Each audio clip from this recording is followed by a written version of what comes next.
Good morning, everyone. So let's start off with any questions from last week. And I tell you, Jackie would do a much better job at this. That's why I try not to talk too much. So, did we have anything that stood out question-wise? You had a question about something you read, something in the lesson that just stood out to you that you'd like to talk about?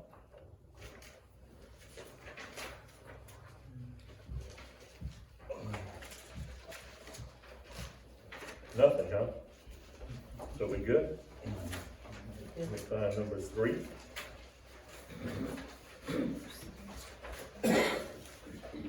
All right. So the lesson was the holy place. Okay. The amazing thing for me is this is truly a progression. Okay, it's like you come to the altar for salvation. You come to the laver for cleansing, sanctification, constantly. I can tell you right now, I've been to the laver way more than I ever should have. But we go, and that's what we're supposed to do. That's why God gave it to us. Right? One of the things that really I love and stands out is that Jesus, at the what we always refer to as the Last Supper in the upper room, he tells his disciples that they were already clean. They only needed to wash their hands and feet. Remember that part when he was talking to Peter, and Peter said he wasn't going to have any part of having his feet washed. And Jesus said, all you need is your hands and your feet. Meaning, whatever we touch, or wherever we may go. Got to get rid of that, got to get clean from it. But us as a whole, we're already clean. Now granted, some of us, we slip back and we have to get a bath. And but the whole thing is, he's made that available to us. It's all we have to do is go and ask. And there's so many things. I hope we're going to hit some of most of them. Is the different sacrifices throughout the scriptures. One of them that stands out to me that is for cleansing. It's like when you went to the high priest, the sprinkling of the ashes of the heifer. It's and most everything that God does, he does it kind of like you leave dirtier than you got there. Outwardly, but inwardly, you're clean with God. So one of those things is that particular sacrifice. And what it was, they took ashes of a red heifer. They burnt the heifer. They took the ashes, took hyssop, cedar wood, and scarlet cloth, and it was all put into this mixture with blood. And the priest would dip this branch of hyssop down in it and throw it on you. And that was to represent, because you came for that, you leave clean, even though you leave probably pretty nasty looking when you walk out the tabernacle. But to God, you were clean. And it represented to everyone else, you were clean. You went through that process. Remember John said when John the Baptist came on the scene, he said, bring proof that you've repented, and then they were baptized, right? He said, bring your proof. Well, they didn't bring anything to him, but it was in their heart. So because they came to be baptized in water, they were proving they had repented in their heart. They were bringing forth, and he said, bring forth meat. Remember, back then, the offering was meat. You brought forth your sacrifice. So we find those things, and we also see that that's also in the brazen laver, that's where you go to get clean. Okay. So now we're past the laver, we're walking into the holy place, inside the tent.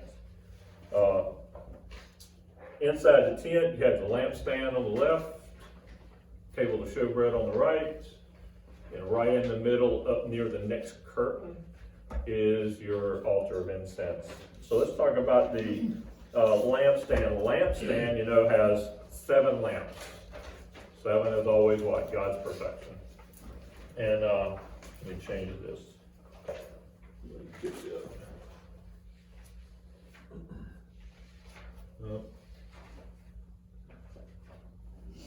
And we're going to go back and cover some of that. Okay, hold back up. There we go. the lampstand, the altar of incense, and the table of showbread. In this particular lesson 3, we're going to mainly cover the table of showbread and the lampstand. The lampstand, God said, was to what? Provide light perpetually inside. And light is what? Truth, right? It said Jesus is what? The light of the world. And everything about Jesus was to shed light on us. Now, sometimes we don't like it when you turn the light on, right? You ever went in the bathroom, the light's kind of dim, one light bulb's out or whatever, and then you walk outside and you say, how did I miss that? You know, something's going on you should have caught. The lampstand was to shine light, and it's representative of the Holy Spirit. Remember, because they had to put olive oil for their lights, and they had to keep it burning. The priest's job was to make sure it was full and make sure that it was burning. And so whenever they didn't, then they were out of the will of God. It's one place here, I don't know if you guys noticed it, but it's down here under the lampstand, about the middle of the page. Right there. It's a little typo there. It says it was to be made, the lampstand was to be made of 1 talent, 75 pounds of pure gold, and another place it says 125 pounds. So, just a thought there is if you got to that and that tripped you up, because remember on our early test it said how many pounds was the lampstand? Yeah. And then it comes back here and undoubtedly they did not proofread their own material. And the 75 pounds was $1,580,000. Yeah, on that question, that's a lot of money. Yeah. In today's gold prices, it'd be over $1.8 million. So we'll just double that. Yeah, it's crazy. Right. We're gonna go with the 125 pounds. Because when you start to think about the height of it, the size of it, the base of it, that thing's pretty heavy. I'm gonna go with the heavier. Okay. Now, is there something with the, I guess, because it kept saying like it's a pure, like it's like all one piece. I mean, is that, what's the deal with that? Like, is that's just how they made it, or is there any kind of symbolism for that? Now, for me, it would definitely have a symbolism in the fact that God told him you had to do it as one part, because it'd been really easy to do as multiple parts, like the base, the stand, and then each one of the That's what I was arms. wondering, yeah. So for me, it's the totality and perfectness of the Holy Spirit, you know, and Jesus being the light of the world. So for me, it's we're not gonna, God didn't even allow him to piece it together. It had to be one piece. Now, the amount of skill that the man possessed that God gave to create this, I think surpassed, it's far surpassed, because they didn't have a lot of the things that we would have in the desert, all right? If you stop to think, they built this stuff in the desert, and yet they put it all together. And so, yeah, it's pretty amazing when you stop thinking about it. The lampstand, it was unique to the other instruments. Remember the table of showbread, the altar of incense, those were wood overlaid with gold. But yet the lampstand is one piece of solid gold. Wow. And it represents to me the deity and the Trinity. God is one, and it represents the Father, Son, and Holy Spirit. Yeah. For sure. Yeah, and then there's, you got a couple others where it's the sevenfold spirits of God, which is the total perfectness of his spirit. There's so many things that we can actually look into, and then you got the oil in it, is olive oil. Olive oil is always representative of the Holy Spirit, usually, flowing.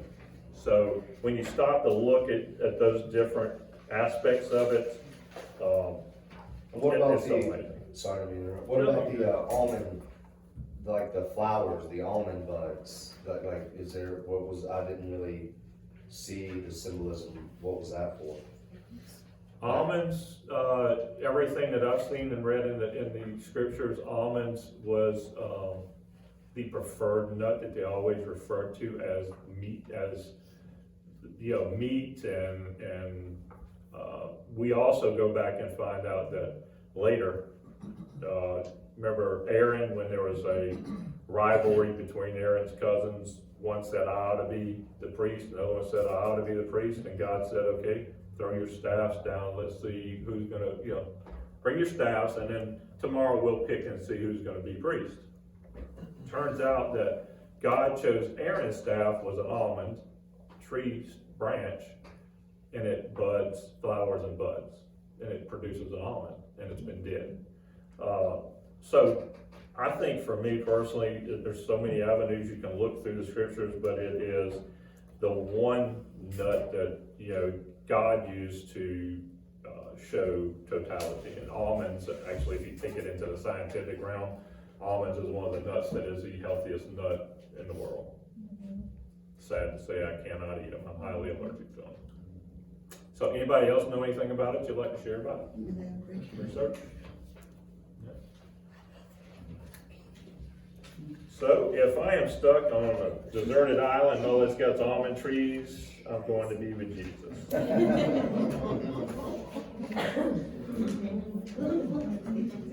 And we're going to cover a few more things. We'll shift back, and also when we go into the Holy Spirit, we'll also reference back to the lampstand, some other things.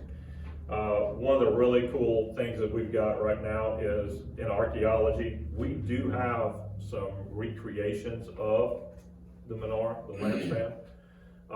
Remember when the Babylonians carried out certain artifacts? There was a picture of a lampstand. The Romans, they carved it into some of their carvings, the lampstand. We also, right now today at the base of Mount Sinai, is a sketch and a carving of a menorah on the stones, and it's been there ever since.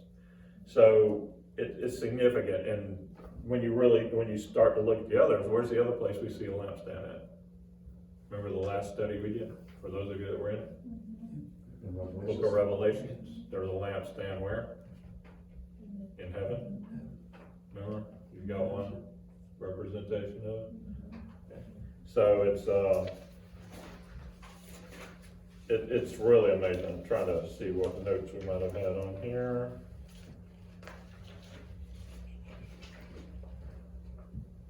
We'll go back to that.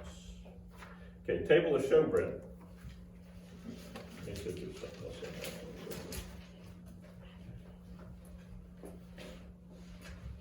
Talk about lampstand, priest.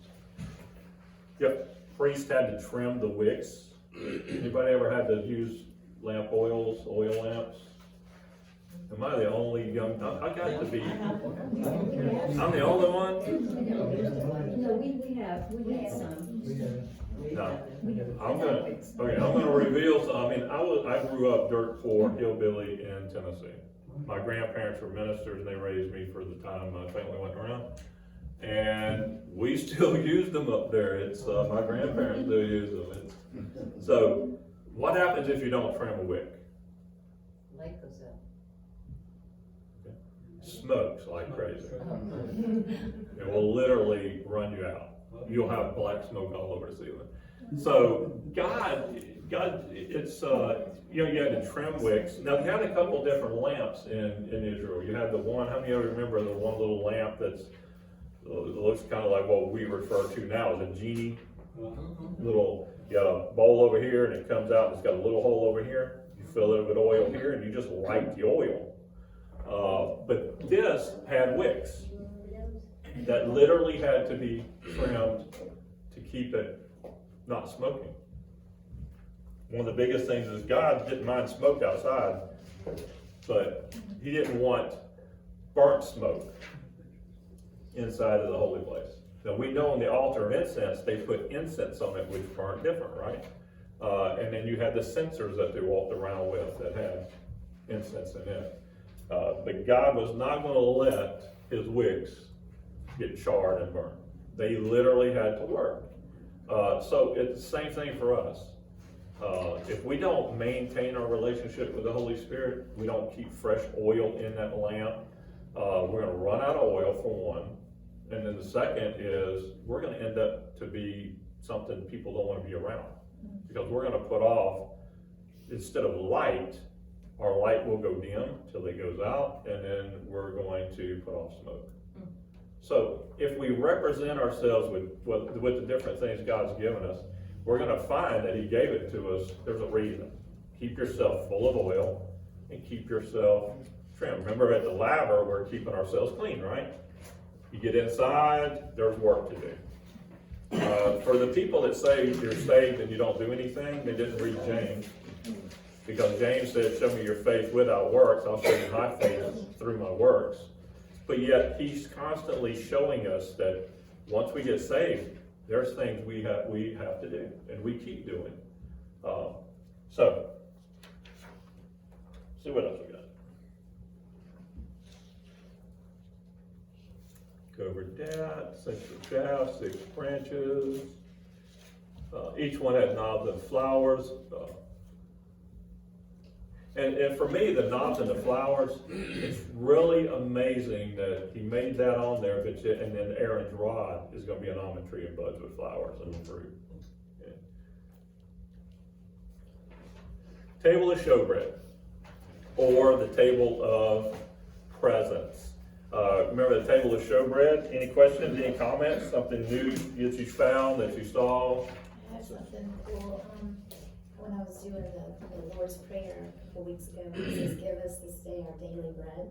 And so I looked up each of the words for give us this day our daily bread. And the word for day and daily were completely two different words. Day was, it was like Homera or something, and I just meant 24-hour day.